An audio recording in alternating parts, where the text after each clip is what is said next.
Okay, hello everybody. Welcome to Korean Atlanta Mentorship. So this video is geared towards people who want to be landlords or are currently landlords. And we're going to talk about how to use velocity banking and how it might help you when you deal with rental properties. So if you go to biggerpockets.com, which is probably the most popular real estate investing website, uh, there's an article here that says what is a good cash flow for a rental property, and it says here a good quote good cash flow is actually $100 to $200 a month per unit. And I don't know about you, but if I had to spend $200,000, and even if it's just a loan, and I only got $200 a month in passive income, that's a little bit a harder sell to me. In fact, I'd rather just go to law school, or med school, which is gonna cost me that much, and I'll get maybe 10 to 20 grand a month in income. And I remember one time I met this lady who's a New York attorney, and I was doing a velocity banking presentation with her, and I asked her like, how much do you make? She was like, oh, 50 grand a month. I was like, interesting. But yeah, so here you could kind of see that good cash flow is not that much in real estate investing because you're going to take on debt. And in my opinion, cash flow is kind of overrated when it comes to real estate.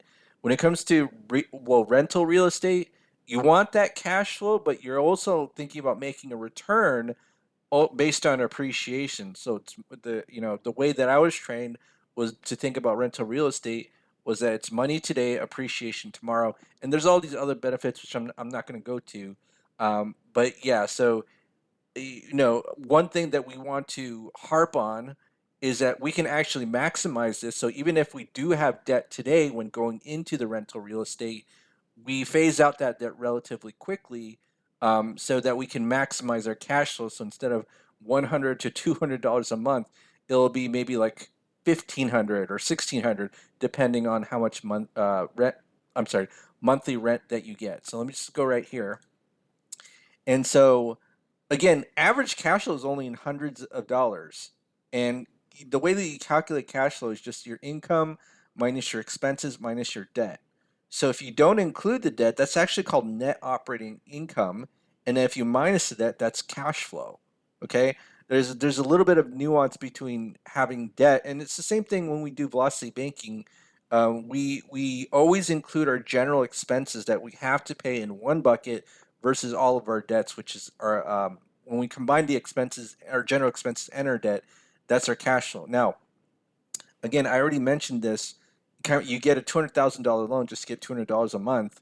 It's actually much easier to get that much money in YouTube income, which is why cash flow is not going to be, for the most part, the main driver of buying that rental real estate. And so a lot of people think, when they rent from somewhere, oh, I'm going to give my landlord $2,000 a month, and they actually think that the landlord gets the all 2,000 rather than just 200, right? A lot of people like that, especially people who've never been a homeowner, or if they're a wannabe landlord, right? Again, that's not like a pejorative term, but I'm just saying people who've never dealt with real estate think like, oh, you get $2,000 a month in income, and you get most of it, right? Which you don't, especially if you have debt. And as I said here, it's actually much easier to get that much money in YouTube income. Plus, you don't have to deal with a tenant, and you don't have to get a $200,000 loan. In fact, let me actually show you right here. Let me go to YouTube, and I'm going to go into my back end uh, studio.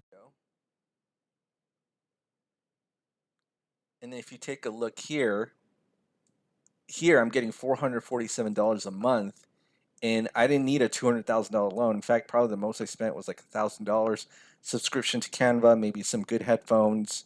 I don't know what else did I spend on, but I'm just saying that again, I'm getting a much more rate of return from doing YouTube than doing rental real estate. So if we think about it in just terms of cash flow, then rental real estate for the average person is not that great. Like there are clear benefits, and I'm going to talk about this in another video, and I kind of did already in other videos, where if you buy a $300,000 property at $200,000, you made $100,000 of thin air, right? But you got to be patient if you're going to keep it as a rental. And if you have a couple of years and maybe you do velocity banking, you could pay that off really quickly, right? So, um, one other thing that we have to consider is that w- the way that traditional real estate rental real estate works is that they're just doing these calculations of income minus expenses minus the debt. And so if you just work off of that equation and are using you're using that rental property's income to support the rental property's expenses, and instead of you, and again, talk to your accountant about this because I'm not an accountant, but let's say you use your income along and think of it as a portfolio along with the rental income, you could probably get rid of the debt much faster. So here's what happens if you just use the rental property income to calculate your cash flow, right? So how much cash flow do you get versus the bank? So what do I mean by that? So let's say we even buy property at a discount. So $200,000 loan for $300,000 property, and we'll just assume we got a $100,000 discount, right? Now, if we assume that the cash flow is $200 a month, right? So 200 a month times, let's say, 30 years, how much is that? So that's, let me just quickly do the calculation. 200 times 12 times 30, that's 72 grand in cash flow for 30 years. Okay. Now, let's say we have an 8% 200K mortgage, right? 8% mortgage. So after 30 years,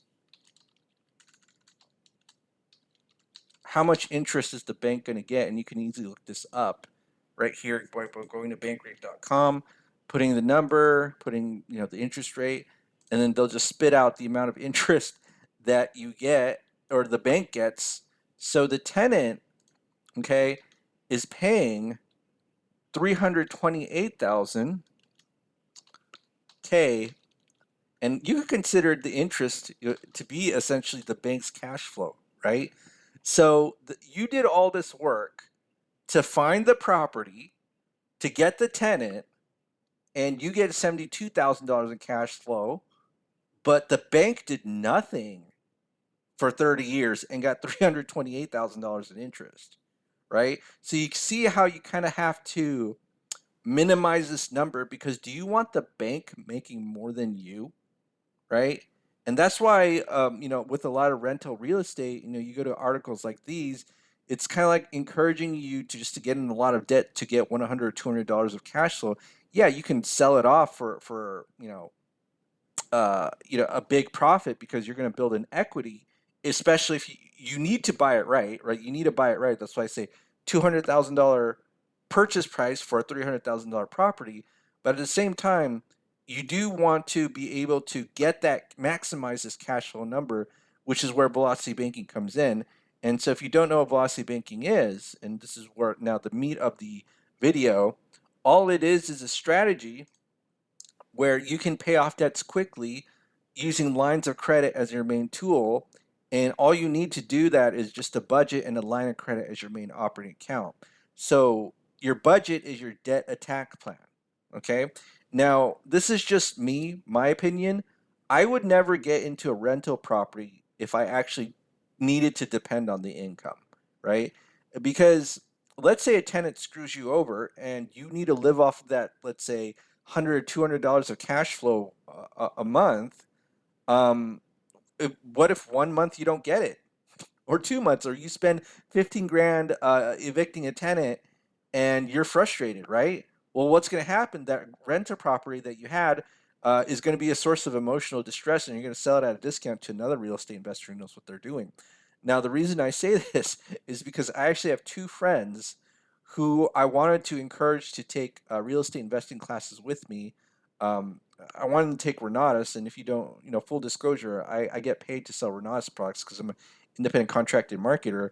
And within 1 year, they were actually like this. No, I don't need that. That's kind of ridiculous. I'm not going to pay 2 grand for classes or anything like that. And there's various packages, but basically they said, "Oh, I'm not going to pay 2 grand for classes," and then under less than a year, they both regretted being landlords because one regretted or one rented out to friends, and the other one, I have no idea, bought a triplex in a big city, not at a discount, which is what you have to do, and in a tenant-friendly city. So, like, what are we doing here?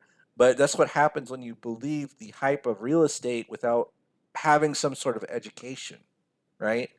Uh, we need to be educated as to why we're getting that real estate and not just following stupid TikToks or YouTube videos.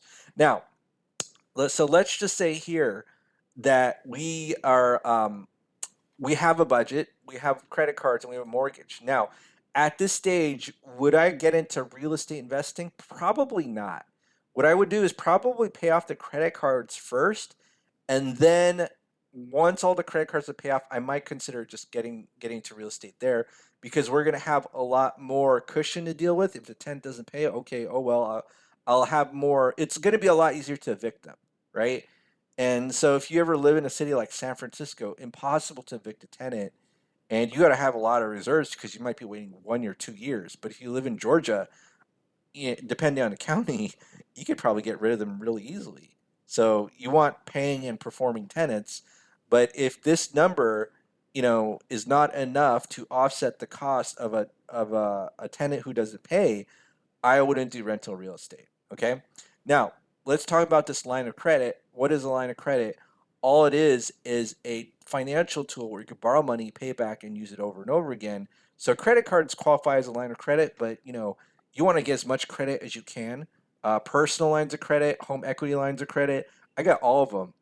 In fact, I have over $267,000 in lines of credit available for me to use, and I have a I have a credit card, personal line, and home equity, and I got business credit cards too. I got a ton of them.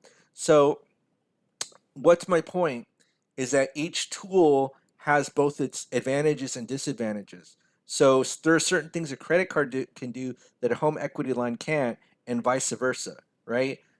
So since this person is a homeowner, maybe they bought it right, they might have access to home equity or home equity line of credit, and I don't know if $200,000 is excessive. Let's just say they have a $50,000 limit. So this is kind of like having a credit card based on the value of your home at a $50,000 limit at a much cheaper interest rate because you're providing collateral, which is your home equity, right? Your home. Anytime you provide collateral to your lender, they're going to give you better rates and better terms, right? That's the whole point of a home equity line of credit.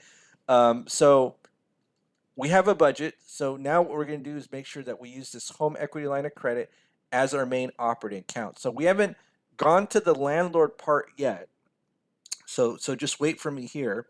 What we're going to do is focus on paying off some of our personal debt so that we're in a better position that when we do become a landlord, right, and a tenant doesn't pay, we're not sweating. Like we're not like, oh my goodness, I need the tenant to pay. Because sometimes, and this is true in many instances, if people sense that you depend on their income, they don't want to pay you for some reason. I don't know why. And it's almost similar to the principle I talk about, where banks don't lend money to people who need it. Right? It's kind of weird how the only way you can get loans is if you don't need the money. Right? Same thing with rental real estate. If your tenant senses that you need to live off that money, they'll probably just play games with you, and you might acquiesce in situations where you wouldn't if you had a ton of money, or you kind of pretended that you did, right? All right, so let's do our velocity banking budget. So it's very similar to what we normally do as an average American, okay? But we're going to do this thing that Dave Ramsey would freak out about, which is instead of having $1,000 of savings, which you could do in month one, we go completely to zero until all of our debts paid off. And we're going to have this number called cash flow, which is income minus expenses, which includes our debts, right? So C2 minus C3. And for the most part, it's going to be the same as our savings. But what's the difference between column B and column C? In column C, our main operating account is our home equity line of credit, right? In column B, our main operating account is our checking account. But if we make our home equity line of credit as our main operating account, we can certainly maximize this cash flow number, right? So this is going to be so easy. So if I just move all of this debt to the home equity line of credit, and how much debt is this? So let's just do 5 plus 8 plus 15 plus 27. How much debt is that? 55K of debt, of credit card debt. And because you know what, I'm a little bit lazy today, let's just increase this limit a little bit. So 55,000. Exactly. We just happen to have a home equity line of credit for 55,000. Now, let's go ahead and move this credit card debt to that home equity line of credit. So 55,000 limit, 55,000 balance, right? And so let's go ahead and do that. And by simply doing that, transferring that credit card debt to the home equity line of credit, guess what happens to our payments, right? The credit card's been transferred, basically bounces, and the balances are now zero on these credit cards. But guess what happens to payment? These go to zero, zero, zero, zero. So on day one, we went from $1,700 of savings, and then we multiplied that number basically by two, um, to kind of almost by two. Wait, is it more than two? I'm thinking, what's 1,700 times two? Is that 3,400? I'm like, I can't even do basic math anymore. 1,700 times two. Oh yeah. So basically, we went zero to our savings, and we both basically multiply this number by two to 3,500, right? So all we got to do is the actual strategy itself is paycheck in, expenses out, and then we rinse and repeat over and over again. Again, we're not a landlord yet, because we want to be able to be the best position that we can be once we become a landlord, right? Work on our, there's that saying where when you get on the airplane, you want to make sure that you put the mask on yourself before your child. Same thing. We want to take care of our personal stuff first, in my opinion, versus the business. And sometimes we sacrifice our health for business instead, or I'm sorry, sacrifice our personal lives for our business when we need to take care of our personal lives first before we start doing business, right? So now let's go ahead and do the calculations. So all we got to do to calculate the next month's balance is previous month's balance, previous month's interest minus this cash flow number, right? So previous month's balance plus previous month's interest. Now on month zero, when you do this, there's no interest yet. And even if there were, you just assume that this number has the interest when you first do it. Minus his cash flow number, 3530.31. Okay. And then the interest, right? Let's go ahead and calculate the interest, which is, where is that interest formula? Huh, did they change something here? Or it's because I'm an idiot? Auto sum. Okay, average right here. So what we want to do is we get the average daily balance, right? And this is an estimate of the average daily balance. So, and then we multiply it by the interest rate. So zero point 0.1, that's the interest rate of the home equity line of credit. But then that's the annual interest rate, so you got to divide by 12 to get the monthly interest, right? And then all we do is copy and paste these formulas. And in about 17 months, so it's almost under 2 years. How much is 17 months? So 17 divided by 12. So 1.41 years, we are debt free with the credit card. So 17 months. And how much is that? 55K debt free. Okay. So now all we have left is this mortgage. And, if we're at 3%, I think we'll be fine, maybe investing in real estate. Now, here's the thing. If we have a non-paying tenant when we do real estate, I think we'll be fine. And that's what I mean. Like, you don't ever want to get into a situation where you're doing rental real estate and the risk is the tenant doesn't pay and you're going to be screwed because the tenant doesn't pay, right? I was watching this video about how it was a YouTube channel called The Short Sale Queen, and she made a great video about how you shouldn't buy real estate if you have no money, if you don't have money, right? Type that in Google, you'll see what I'm talking about. Your life is so much easier when you don't depend on the tenant's income for rental real estate. Now, let's assume, okay, let's assume at this point, uh, let's assume that we now have a rental mortgage, okay, for 200K at 8%, right? So we're going to buy whoops, not 85, a rental property that on the retail market would go for 300 something thousand dollars, maybe 320, 330, right?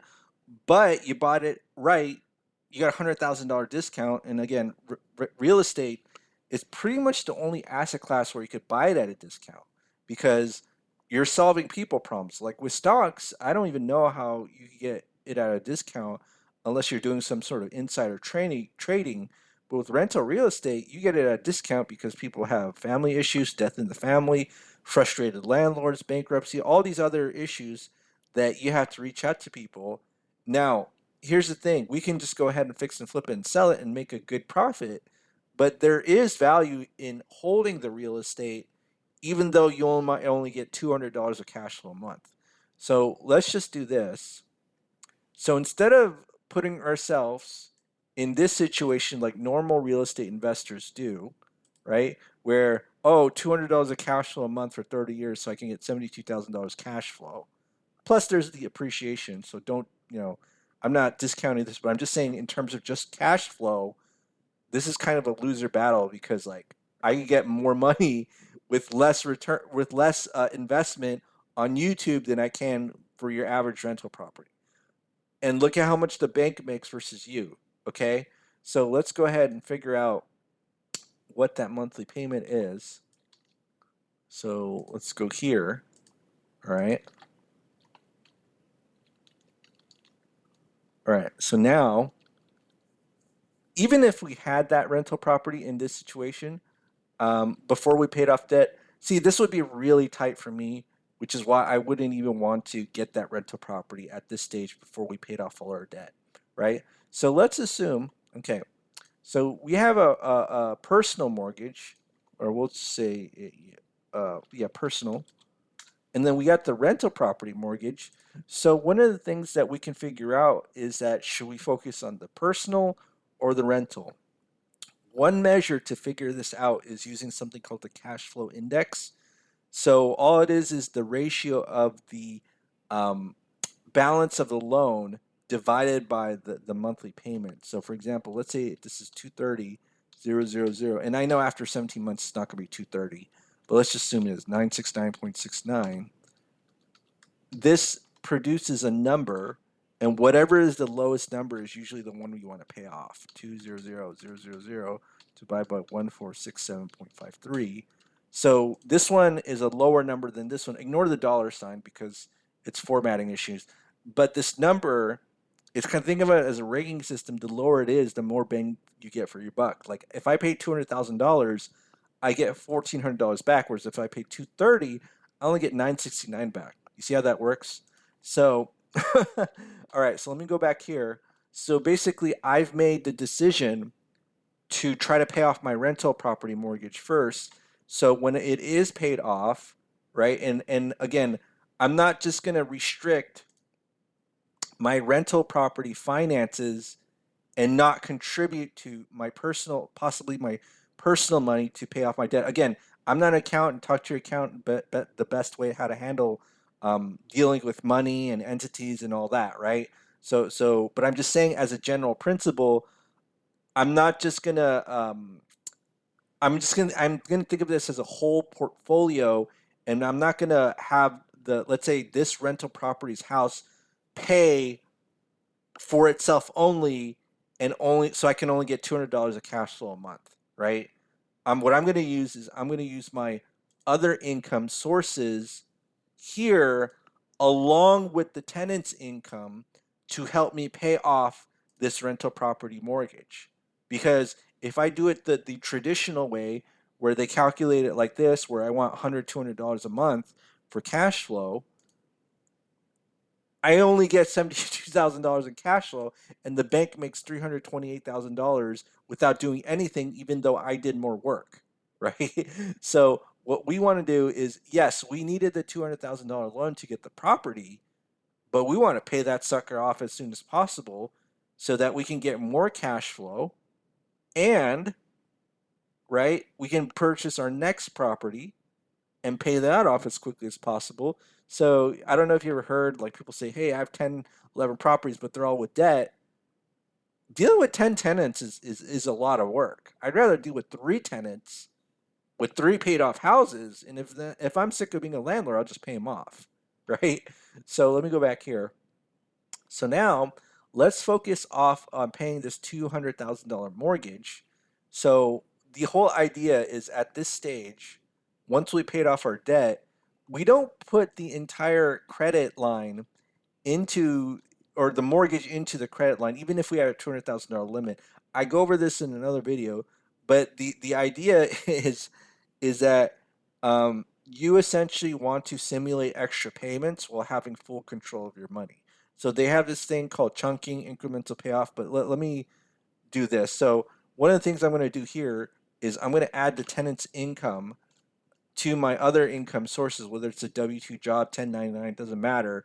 But let's assume we get $2,000 a month in income. Now, do we get the whole $2,000? No. We get 70% of it, or we assume it's 70%, and 30% of it is like expenses, right? Or general expenses. So now our income $7,900, okay? $7,900, and now we're going to focus this $7,900 into this here, but instead of paying it directly, what we're going to do is just transfer some of it from the principal to the line of credit, and then focus all of our money into that line of credit. So if just as a poor man's version of velocity banking, I'll show you what I mean by that. So let's say we transfer $10,000 into that line of credit, right? Now at this stage, what's our income? Our income is 7,900, right? So 7,900, right? Hold on, let me go here. So 7,900, and did my cash flow get worse? It kind of did with the rental property. So even though I made more income, but because the interest rate is so high, our cash flow is kind of a little bit worse, right? But again, this is why I say that cash flow is not the only thing that matters with the rental income, because you bought a $300,000 property for $200,000 and made $100,000 out of thin air. So don't worry that much, even though it's kind of weird that you make more income, but your cash flow number kind of got a little bit worse. But let's just go back here. All right, so now we have to change the subsequent numbers to our new cash flow number, which is 3462.78. So let's just go ahead and do this, 3462.78. And then how long did it take us to pay off that 10K? In about 3 months, right? Or 2 to 3 months, however you want to see it. So let's just do this. Let's just do a quick comparison of how long does it take to get to 190 with this 200K rental mortgage, right? So we're going to just go here, and then so 200K, how long does it take to get to 190? 5 years, right? It took us 5 years to get there. Whereas when we're doing it with this method, it only takes us about 2 months. You see that? That's crazy. Now, again, this calculation is somewhat inaccurate because we're not taking into account the monthly payment that we're actually making. So the balance of the loan is actually going to decrease faster than if we just do it like this, right? Because this is just simply assuming that you're making transfers of the principal to the line of credit, okay?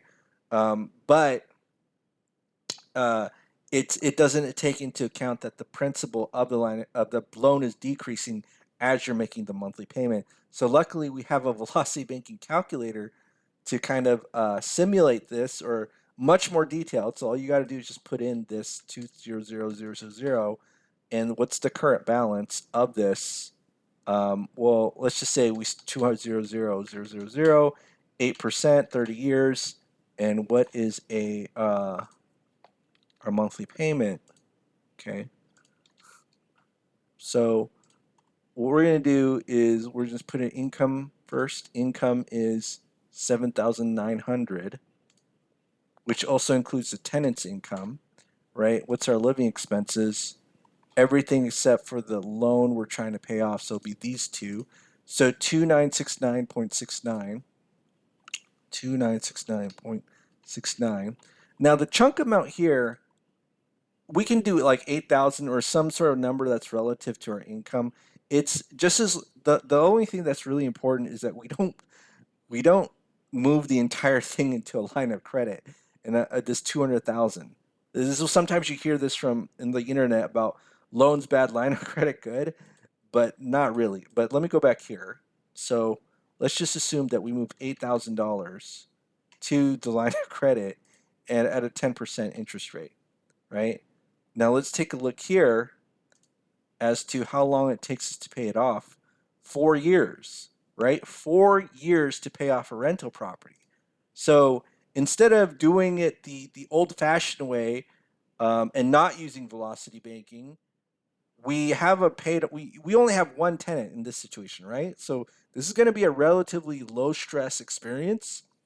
We only need 4 years to pay it off, and instead of having this $72,000 of cash flow for 30 years, we're basically, I mean, the way that you could kind of think about this is this interest is, well, all we have to do is just take a look here, and it's the interest. Instead of paying 328,000, we're only paying 33,000, right? So our return is a lot better than doing the old fashioned way where we just think about like, okay, equity or appreciation plus this itty bitty $200 cash flow a month. Yet, who benefited most from this transaction? Was it you, the landlord, or the bank? And if we do it the normal way that everybody teaches you, again, there's nothing wrong with it. I just wouldn't do it that way just because I don't want like 10 houses with debt and have to deal with 10 tenants, right? And if you have a property manager, your cash flow is going to be completely gone, in my opinion. So let me go back here. So $72,000 of cash flow, that's not going to happen anymore. It's going to be more like, I don't know, well, 1,700 a month in cash flow.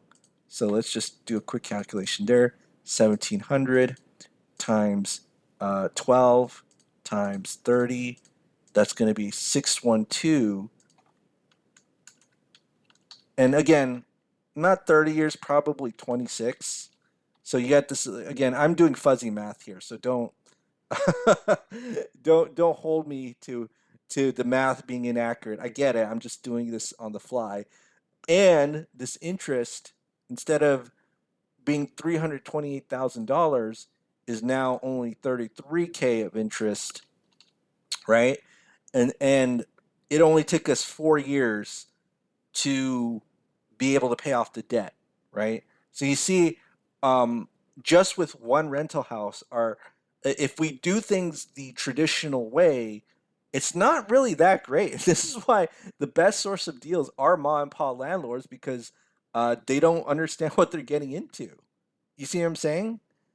And this is because what happens with what most people when they buy rental property is they only evaluate the deal simply with the numbers of that house rather than the whole portfolio, if that makes sense. And if it doesn't, then just completely ignore what I said. But my point is that rental property is not what most people think it is. I think because of people like Rich Dad Poor Dad, where they talk about borrow as much money as you want and get cash flow and debt are like the opposite ends of each other. I mean, when we had debt, how much cash flow we have it was pitiful, but we had all this interest we got to pay to the bank, right? And we see that with velocity banking, how easy it is. Okay, how easy it is to pay this all off. And actually, let me just do this right here. So 4 years, so 17 months plus 4 years, 4 times 12, right? So that's 65 months to pay off the rental property mortgage. Now, at this stage, we could just say, screw it. I don't even want to get another rental property anymore. Let's pay off the personal mortgage. We go ahead and do that so that at 65 months, let's just do this. What is the mortgage amount 230 at 3%. So they bought it when interest rates were incredibly low, 230 at 3%. And then 65 months, we'll see what the balance is. 65, 65, 65. So it's going to be 202. So we have some of the principal judo chopped off. Okay. So now that's the balance at 65 months. Let me erase this. Again, just put into Velocity Banking Calculator provided by Renatus. This is where I first learned Velocity Banking from, believe it or not. Okay, so now we just fill in the information, and 200,000. That's gonna be 230 000. What's the current balance right now? About 202. Okay, and let's go ahead and plug this in. Uh, Interest rates 30 years, and 969.69. 969.69.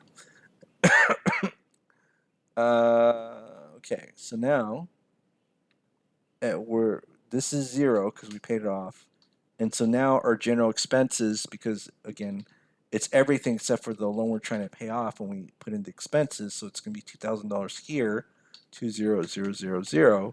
Now let's take a look here. 3 years to pay off the personal home, right? But we save 70 grand in interest, but it's not as much as an 8% loan. So what we're gonna do is do 65 plus 12 times 3. So 101 months. So what's 101 divided by 12? So 8.42 years to be debt free and 2 paid off rental houses, right? So again, at this point, you know, let's say that this rental property grew from 300 to 400, and same with your personal property, maybe it's even four.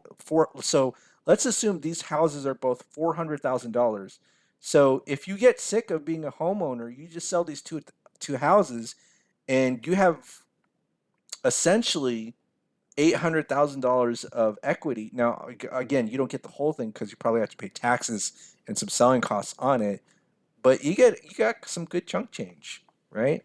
And your rate of return is a lot better than this pitiful $100, $200 of cash flow, and then having everything go to the bank, right? All right, well, that's it for today. Um, have a great day, everybody. Again, if you're thinking of being a landlord, it's not. Most people end up regretting it because it's they don't understand what they're getting into.